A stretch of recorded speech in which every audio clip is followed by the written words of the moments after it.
Hello, you guys, and welcome to my probable trade candidates before or on draft night. These are kind of I went over every single team in the NFL, looked at their depth charts, and at this point, we kind of have, a situation to me where there's some guys that maybe it's pretty obvious, and then there's some theoreticals that I wanted to cover that are kind of a hunch for me, that and I'm going to give my explanations with every one of these, and I'm going to try to make it not super long. I'm not going to do a trade candidate from every team just because I think that I just don't want to do that, to be honest with you. I don't want this to be that kind of video. I want to do very plausible trade candidates type of thing.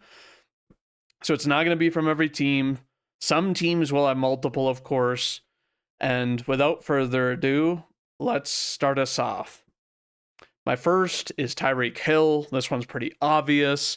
I think that Tyreek Hill is going to want out of I think he's going to want out of the Dolphins. I think it's a lot of smoke that he doesn't want out and that sort of thing. And I think it's kind of ridiculous. I think the Dolphins are actually trying to get something for him. If you're going to trade Jalen Ramsey, who we'll talk here in a second, why in the hell are you still going to keep Tyreek Hill? This is a team that doesn't seem clear on what their identity is going to be.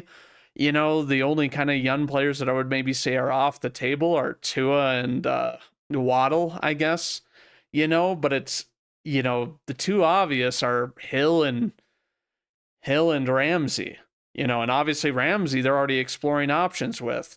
They may not have much success because as of right now the two premier when they play cornerbacks are Jalen Ramsey and then Jair Alexander. And I know that some people aren't very high on Ramsey. I think he has been kind of overrated at times in the league, against premier talent and, certain talent.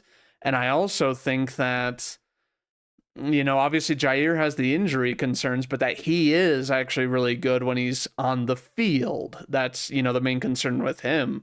And it's like Ramsey, I do think he's a good tackler, but obviously this is kind of about Tyreek. But you're paying him a ton of money, and it's like, the production hasn't always been, crazy there. Yeah, last year you had kind of the incident with him before your first game of the year, and he's kind of had some drama brought with him. But I think that's kind of the guy that Tyreek is. And it's like, whether you can get something crazy good for him, I just don't see it, to be honest with you. But I do think he'll be traded. I think, if the Dolphins get offered like a fourth rounder, I think they would take that for Tyreek. If they got offered a third, they would most certainly take it, type of thing. But obviously the wide receiver market's kind of crazy. And I'm going to say highly likely that Tyreek Hill is traded here before draft night or on draft night. Moving on to Ramsey. Obviously talked about him a little bit. Another Dolphins veteran who's, 30, gonna be 31 here, in 6 months. But obviously he's old for a corner. I think if a team does need DB help, I could see them going after him. I think, in all honesty, I think that if I was a team, I would be going for him. And I guess I didn't really say who my fits for Tyreek would be. I think he could go to a team that's very wide receiver needy, maybe just needs a wide receiver that can be a kind of workload kind of guy. I think that he could go to I think the Raiders could use him, and I think that Pete Carroll would not mind having a guy like, Tyreek, who's a veteran, to kind of coach up some of your other guys, or mentor them, I guess, in a little bit of a way, or to be that alpha dog, and that sort of thing with Tyreek. Who's another team? I don't see this happening, but maybe the Chargers. The Chargers, if they added Tyreek, you would have, McConkey, Tyreek, Quinn Johnston, who I will talk about later in this video, and then obviously Mike Williams. But they could use that kind of guy who has the experience. And I think Herbert, and I think honestly think that Tyreek would maybe be open to that because he could maybe get his revenge against the Chiefs, who are now, potentially not the top in their division this year, with that division being that the Broncos and the Chargers seemingly are getting over the hump and with the right pieces could contend for the division title. Obviously, it's still kind of a steep thing to ask with guys like Andy Reid and Mahomes and Kelsey on that team, and they're obviously going to get healthy again this year. But I think it could be, not really a toss up, but a potential, a potential battle in that AFC division. But with Ramsey, I still think he's a very good tackler. I'm going to bring up the Raiders again. I think that Pete Carroll likes kind of the taller corners, the ones that can tackle, that can do the nitty gritty type of thing. I see a little bit of Ramsey having a little bit of like Richard Sherman kind of attitude, with him, and that sort of thing, which obviously we all know that Pete Carroll loved Richard Sherman and, that sort of thing. And I would say that would be Ramsey's kind of like top fit there. Whether Ramsey would be open to it, who knows? Because he might want to go to an actual contender. But, we'll see. But that's kind of my thing on Ramsey. I do think he's one of the, you can't really knock his tackling. I think he has good tackling, which, for to have a corner with that can, kind of play low and be willing to tackle people or have the skill to do so is what makes some of these guys like more elite. And I would say that Ramsey is a top tier tackler of a cornerback. Moving on, we have Breece Hall. And okay, here's the thing with Ramsey. I think it's highly likely that he gets traded. We move on to Breece Hall. I'm really only doing this as kind of a rumor thing. I actually think it's highly unlikely that Breece Hall gets traded. I think they need to realize that their offensive system in New York on the Jets just hasn't been effective, They thought that by bringing in, a Hall of Famer that it would be better. And don't get me wrong, a lot of people knocked Rodgers for how he played last year. But it's like, I think they more so knocked him for, how good he had been in years prior than how good he actually played. And what I mean by that is that he still outperformed a lot of QBs in the league. You look at teams in like the playoffs and that sort of thing, their QBs, and that sort of thing. Some of them, didn't, do as well over the course of the regular season as Aaron Rodgers did, but again, with Breece Hall, he's still very young, 23 years old. Obviously the thing with, this with running backs is that they need a solid O-line. The O-line has been pretty shoddy and the run game has been shoddy, really only good for short yardage situations, on that team. And that sort of thing. But I think that him and Braylon Allen could be a tandem, a great tandem for a long time. They're like the youngest, halfback, tandem in the league, I'm pretty sure, with Braylon Allen being 20 years old last year. So I'm saying this is highly unlikely. I think it's just smoke. I don't think that Breece Hall is getting traded. Mark Andrews. I'm only really saying this because of the emergence of Isaiah Likely and the rumors after the end of last year. He's obviously not an old tight end, going to be 30 here, in early September. But, as we've seen, tight ends can play, if they're good tight ends, which Mark Andrews is, they can play for a long time. And it's like Mark Andrews, and Isaiah Likely, to me, are two different styles of tight ends. I guess, yeah, they can both go up and go for it type of thing, but it's like Likely has kind of more big play ability. He's just kind of a sneakier tight end, despite not being a small size. And I think that the Ravens, they like Andrews too much. I think it is just smoke. I put him on here kind of for the rumors, and that sort of thing. And I don't think he gets traded. I also think that you would need a better wide receiver core if you were going to be like, well, we only want Likely as our, star tight end, type of thing. But it's like with the way that the Ravens run their offense, that you keep Andrews, because I think he, a lot of the fans were really down on him, which I'm like, you guys are idiots. This guy has been, to me, a top 5 tight end in the league, behind really only Kittle, Kelsey, and I really have a hard time saying anybody else. And I guess after last year, we can say, goodness, who's the guy on the Raiders? Why can't I remember his name? The rookie they drafted last year. He's obviously, he could obviously potentially take the throne of top if he has another crazy year. But Mark Andrews, definitely a top 5, tight end, behind, Brock. Is it Brock Bowers? Brock Bowers, Kelsey, and Kittle. And even last year, Kittle was kind of on the decline, so it's potential that he's not even top 5 after this next year. Moving on, we have the Browns. We have Deshaun Watson. I put him on here due to, I guess, what their intentions were. I don't really think that they'll be able to get traded. I'm going to say this is highly unlikely. I think he's, I think he ends up staying on the team, to be honest with you, because I just don't think they really have a choice. Their cap situation isn't, that good, and I'm sure they'd free it up if they could, but the dead cap hit, it would be crazy. So it's like, I think it's highly unlikely just due to that and due to the way, and it's like the Browns are they're such a crappy organization. Don't get me wrong, I think that they would be willing to take just about anything, but they would, they would need to have, they wouldn't be able to get much, and they might honestly have to trade one of their own picks as well to me to make this deal plausible if they want to make the other team take on some of the contract. Like, I think this is highly unlikely. I think he's he's probably going to be on the team next year.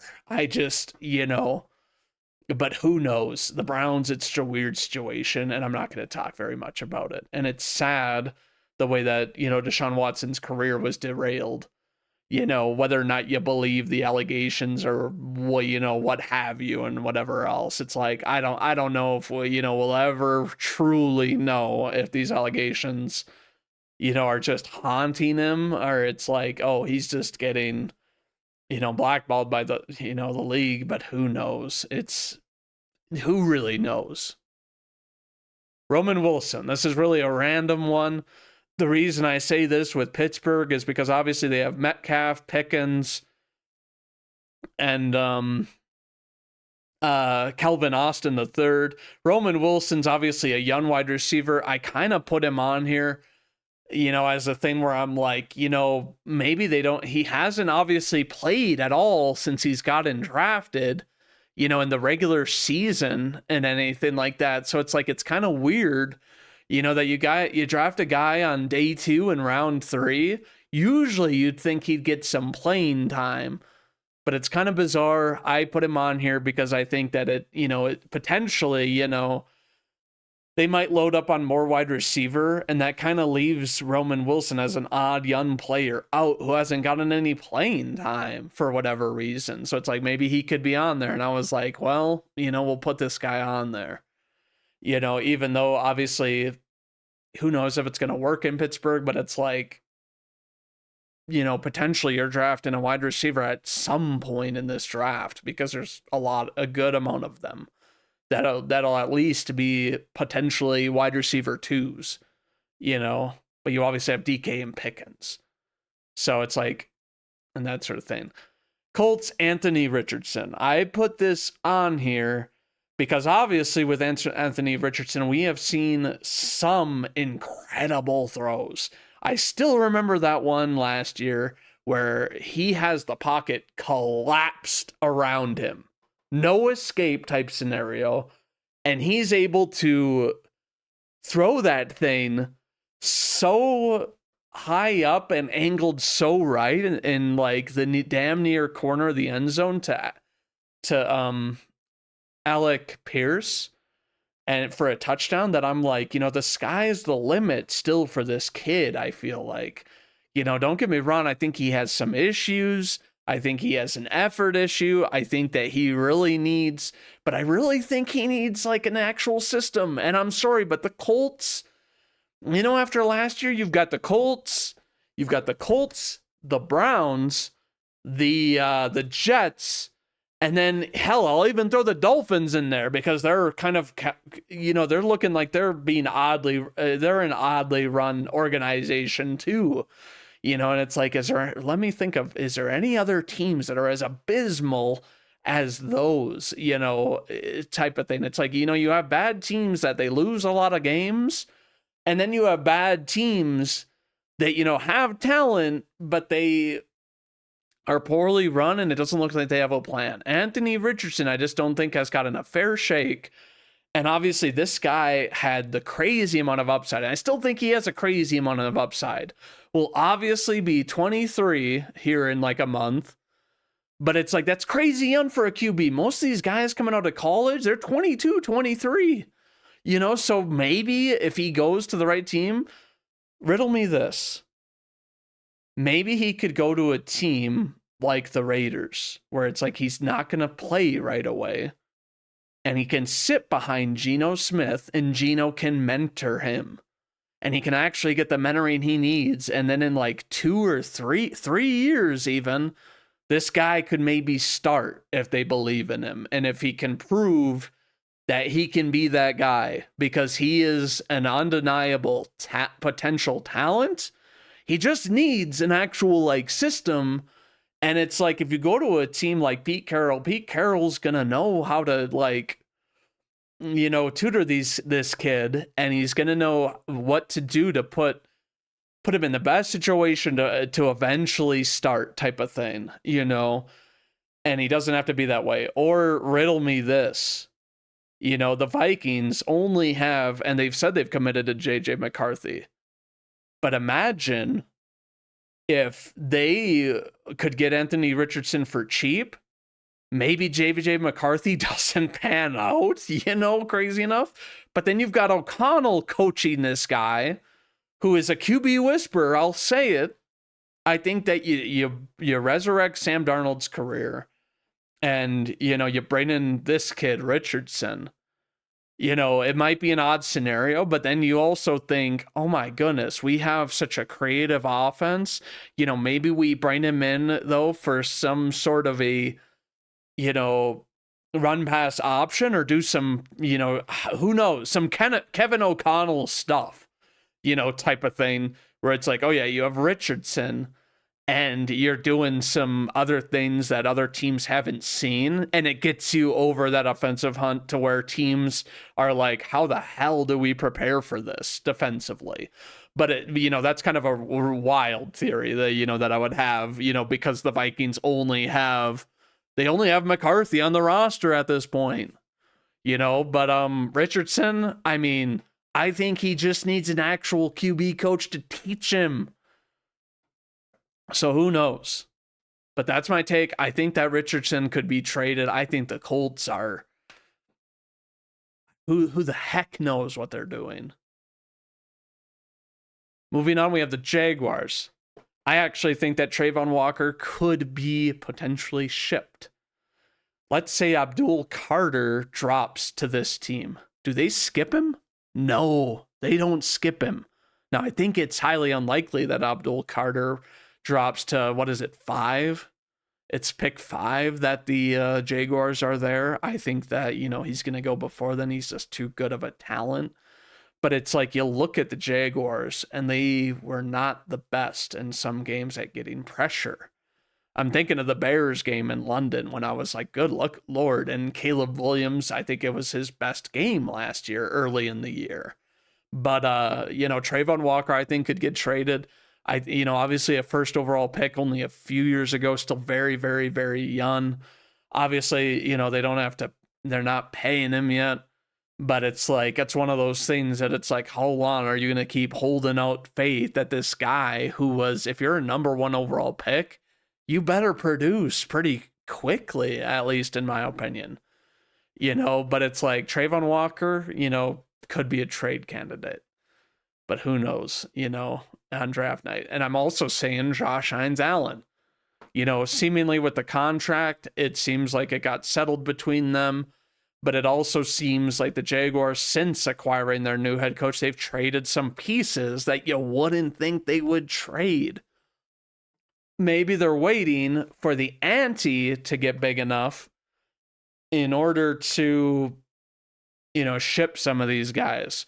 Or if they get Abdul Carter, maybe they only ship one of these. So I'm saying moderate chance that these guys get traded. I think it depends on if anybody drops to them, and it might not be, until after they make that sort of pick. If they're like, oh, yes, let's ship one of these guys for like a third or a fourth. But who knows? I think it's, moderate to unlikely with these guys, to be honest with you. It's kind of tricky with a new coach, and then it's like they're doing things that are maybe like, oh, I wouldn't have done that as a fan. Oh, why did we trade this guy? He was actually, doing better than most that weren't helping last year. But who knows? Moving on, we have Will Levis. I definitely think it's highly likely that Will Levis gets traded.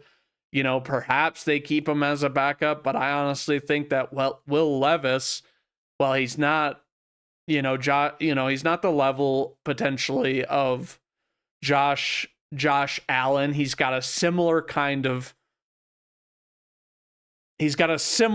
play style where he is obviously a big, tall, strong, physically strong quarterback that can compete and do certain things. And I think that you don't want to bring in Cam Ward and have this lingering doubt of like, QB competition. I think that if you're really committed to him, you want to show him that he's got the reins and this is his team, for a little while. And I think that Will Levis could use a change of scenery.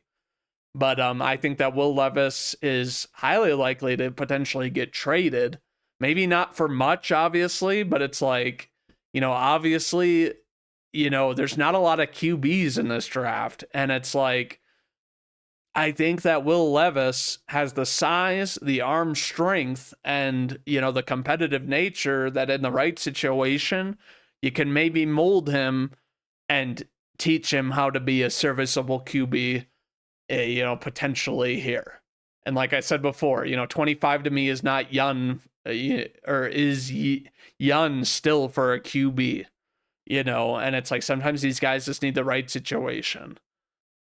Moving on to here, there's Cortland Sutton. I actually think I wanted to get my 2 cents on this because there's rumors around it again that, oh, they're shopping this guy. I don't think there's a shot that they're shopping Cortland Sutton. I'm not going to lie.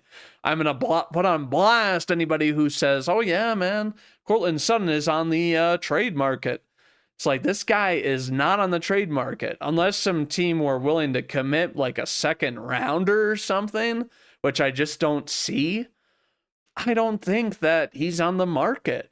It's like if you look at like the third down amount of conversions that he had last year, he was top 5 in the league. And it's like you look at the Broncos, they have Mims and Sutton are their 2 provens. And Mims only started to come alive last year, receiving wise. A good return man, since he's been drafted, but you don't really move on from Sutton and then have no guy who's your third down trustworthy, veteran. And it's like a guy like this, Cortland Sutton, he doesn't even need the separation. He can just make the tough catches, and he overall is a baller. And if the Broncos trade him, they're idiots. They're taking a step back in their wide receiver course. So I say highly unlikely. I'm only putting him here because of the rumors. And now here's another spicy one who I think could be a trade candidate, Isaiah Pacheco. We know for a fact that the Chiefs have said they're not going to extend Pacheco until he's back from his injury and he looks like he's returned to form. Because even when he came back from his injury, he wasn't the same last year. We all know that. And that they had to, they were frequently putting in Kareem Hunt and then Samaje Perine, mostly for receiving stuff, because Pacheco didn't have the juice that he had. And it's, the Chiefs are a very smart, analytical, you know, organization. And it's like this team, it's kind of caught up with them with certain players wanting to leave and that sort of thing, but they still have their significant cornerstone pieces. But I'm highlighting this because this kind of just shows me that it's like, hey, if there's a running back that the Chiefs like in this draft and he happens to fall to them, I don't think they'll hesitate to take that guy and plug and play him in the offense. I mean, they took Pacheco at pick 251 a few years ago. So it's, kind of wild to say, but it's like, would there be a team that would be willing to take Pacheco if they didn't get their guy or whatever reason, or maybe they think he fits their system? But this is kind of one of my spicier ones. I wanted to throw a couple of these in here, but we'll move on from there. Michael Mayer. We've heard talk about this guy getting traded. Obviously, very young, tight end who was drafted, only a couple of years ago. And then they draft Brock Bowers, and this guy's dispensable. Could they run a dual tight end set in Raider land, and have two wide receivers because they have a lack of talent on wide receivers? They could. But it's kind of one of those oddball things that it's like, I don't think Meyer's going to get many targets. He's not going to get much use since Brock Bowers was such a target heavy magnet and was able to produce with just sub quarterback play all year. And just like the rotation of who the heck is starting the next game. But Michael Mayer, I'd say, would be very high to be traded, as a guy who's very good, notable size. And it's like there are some tight ends in this draft, but there's not a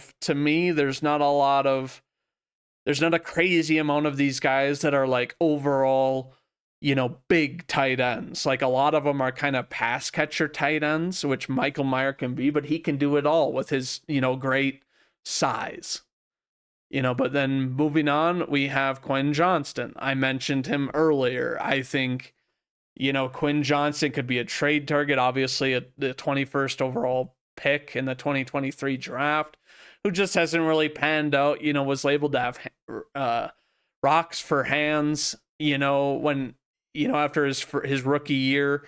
And then it's like he's slightly improved type of thing. But it's like, I've heard that, you can sometimes coach bad hands up to good, but you can't coach them up to, great hands. It's one of those weird analogies that I'm sure you have to be in the league or, and that sort of thing, and it's like in rare instances, we do see guys with drop issues, perfected over the years. I guess my personal take is Davante Adams, because early on in his career, Davante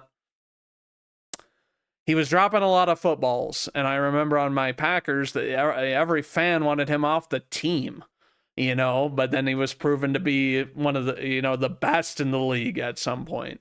But Quinn Johnston, he's got it. And it's not like he has, a bad quarterback, but it's like, to me, maybe if Quinn Johnston, maybe if they land a guy that's really, really good, that they're like, oh, we'll plug him in. Maybe this guy gets traded, or moved on from type of thing. And then there's some team that want, a bigger bodied guy to bring in. And there's definitely teams like that out there. And it's like, it is rare to have, a guy of this size, available to come around. And I'm sure the Chargers could get something for him. Moving on to the Cowboys, we have Micah Parsons. I think this is highly unlikely. I think that he's not moving. I think that Jerry's going to make sure a deal gets done. But I was kind of saying this. I was like, Parsons, obviously, one of the crazy talents that kind of came up with his speed and his athleticism for a guy of his size. And it's just like, I'm throwing this up there just because of rumors, but I don't think that he gets traded. I think it's highly unlikely. Dak. There was rumors that maybe he gets traded to the Browns, which is bizarre. And I'm like, the Browns would be fools. It's like this guy, they move on from Watson, they move to a guy who's a year older, and it's like isn't a playoff guy, and he got hurt. And then you see, and I mean, don't get me wrong, he's not as old as Kirk was when he has suffered from the injury and that sort of thing, but it's like Dak's he runs at times, but he's one of those guys to me that it's like, if you're trading that high draft capital for him, I mean, it really proves that you're a failure of an organization. But it's like, so I don't really think that, Dak gets traded, to be honest with you. I say highly unlikely on this one. Moving on to the Giants, we have Evan Neal. This guy was obviously, a highly touted, offensive lineman coming out of college, a potential cornerstone type of talent, with great length, great size, and all of that. But then it's like year two, he just looks like literally a turnstile, where it's like, oh, giving up a crazy amount of sacks where he didn't start last year. But it's like, could he be moved on to another team? And it's like, and then there's also injury issues with him. He's had injuries at times, but could he be a potential second iteration of like Mekhi Becton? Obviously not the exact same build, but huge in terms of weight. He's a little bit taller than Mekhi Becton, but it's like, could this guy be moved onto, or would some team be willing to trade for him and maybe just implement him in their power run game? Perhaps. I think that, Evan Neal is one of those where it's like the jury could still be out on him.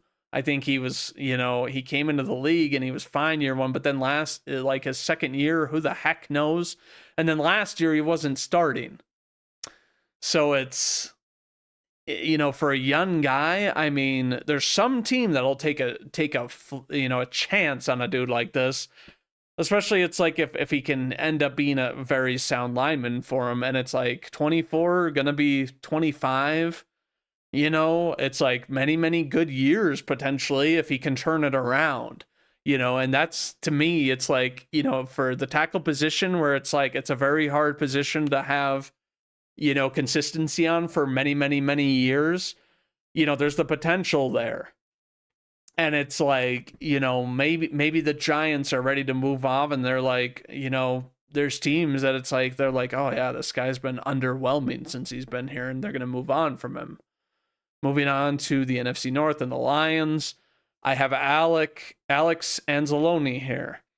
I put him here because you have Jack Campbell, who's really started to emerge as a very, very solid player, and Anzalone, no hate to him, but he hasn't been the most healthy, but he is good when he's healthy, and he's a very good veteran. There are definitely teams that could use a guy like this. And while there's a good amount of linebackers in the draft, I think Anzalone could move on. I'm going to move on to this. Jair Alexander, obviously this one hits close to home for me. I love Jair when he plays. He clearly is a difference maker, and he's scrappy, a dog, not afraid of any wide receiver, which is kind of what you want in a corner nowadays. And he's also willing to tackle, even though he's a smaller guy, type of thing. Obviously, with the injury concerns and him missing more than 50% of the games, it's a concerning thing. I actually think that it's slightly unlikely, I'm not going to say highly unlikely, that he gets traded. I think with Ramsey now being made known to be available on the market, I think that just because of Ramsey's health being better than Jair's, he would fetch more than Jair. I think that Jair has a higher talent ceiling right now in terms of coverage, than Ramsey, but I think it's a little unlikely at this point with the development of like the available DBs, that anything happens. And there's the potential that Ramsey doesn't really get a they don't get an asking price that they want for him. But it's like injuries always happen, and I theorize this about Alexander, that I think the Packers are really waiting because it's not like they need the cap space, and it's like, who else are you going to go out and sign, you know, besides your rookie draftees, which aren't even really signings, obviously. But I think that it's unlikely that he gets traded. I am putting him up here though, just because obviously, I'm not playing the fool, and I know that Alexander is definitely somewhat available. Moving on to the Falcons, I have Kirk Cousins here. Obviously, the most recent rumor of him is that, hey, maybe the Browns would be interested. I thought that would be hilarious. You move on from, if you're going to move on from Watson and then you move to a guy who's going to be 37, he's going to be 37. Hard to believe Kirk and I are the same age. And I'm not joking, you guys. I was born, but I was born in '89 type of thing. So it's like we're only the same age for like 6 months. But this guy, after the injury, it's like, maybe more than a year removed from it, it's not gonna like affect him too much, or he's gonna get even better. But he was already immobile before the injury, and he's even more immobile now. But I definitely see it because, like I said, a lack of QBs in this class. And, some team may be willing to trade like a sixth for Kirk. Who knows, right? Another QB, Derek Carr. Will anybody be willing to trade for him? Now, he doesn't have injury concerns, and he definitely has guts. And he's definitely, he's now pretty much up there in age. But it's like maybe there is some team that would take a flyer on him. I do, and I think that, I think the Saints are, would potentially be trying to move on from a bad contract. This may be a very unpopular one, but this is one of my more wild ones. So Cameron Jordan, even though he's old, we were born in the same year. But he's a little bit younger than I am. Hard to believe, right? I just think he's aged like fine wine. I think he is a great player, great personality, great energy. And, I think that he is kind of the definition of a saint, no pun intended. But it's like, I think that this could be a guy that maybe if, you're trying to get out of the cap hell and you're starting to kind of revamp and he's not going to play forever, but maybe you do him a favor and you send him to a contender that is like, yeah, we'll trade, we'll give you like a fifth for this guy because we know he's going to be a great leader. He's going to come in, he's going to work hard, and he's going to give us a shot at a Super Bowl. He's that type of acquisition to me.